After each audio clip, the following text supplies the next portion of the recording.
Chicken खाल्ल्याने human body paralysis होते का? नाही. चिकन खाल्ल्याने ह्युमन बॉडी पॅरालाइज होत नाही, तर ह्युमन बॉडी पॅरालिस होते अर्धवट शिजवलेले किंवा रॉ चिकन खाल्ल्यामुळे.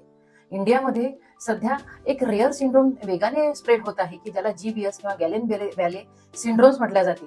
या मेन कल्प्रिट आहे कॅम्पॅनोबॅक्टेरिया जेजुनी हा बॅक्टेरिया.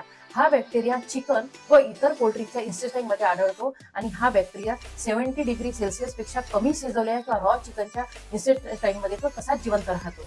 काय होते, ज्यावेळेस आपण चिकन अर्धवट शिजवतो किंवा 70° पेक्षा कमी त्याचं तापमानावर आपण त्याला कुक करतो, त्यावेळेस हे बॅक्टेरिया तसेच जिवंत राहतात. किंवा रॉ चिकन जर प्रॉपरली हँडलिंग केलं नाही तर त्यामुळे कटिंग बोर्ड, नाईफ, आपल्या हात सुद्धा त्यामुळे दूषित होतात. आणि याच हाताने जर आपण अदर फूड किंवा अदर व्हेजीज जर आपण याच दूषित हाताने जर हँडल केले तर त्या सुद्धा वस्तू दूषित होऊन आपल्याला डायरिया, वॉमिटिंग, नॉसिया, फीवर यासारखे लक्षण जाणवतात. आणि जर या बॅक्टेरियामुळे जर ह्युमन बॉडीतील नर्व्ह एंडिंग डॅमेज जर झाले तर ह्युमन बॉडी पॅरालिसिस सुद्धा होऊ शकते. आणि म्हणून काही गोष्टी लक्षात ठेवणे खूप गरजेचे आहे. केव्हाही चिकन 100° पेक्षा जास्त तापमानावर कुक करावे व रॉ चिकन किंवा रॉ मीट हँडल करताना खूप काळजी घ्यावी. रॉ चिकन हँडल केल्यानंतर प्रॉपरली हँडवॉश प्रॉपरली करावे.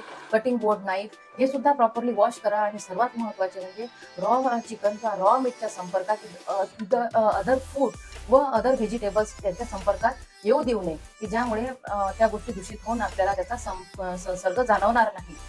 शेअर करा अशा व्यक्तींना की जे लोक नेहमी रॉ चिकन यूज करतात, रॉ चिकन खातात किंवा अर्धवट कुक केलेल्या चिकन पासून बनवलेल्या रेसिपीज खातात.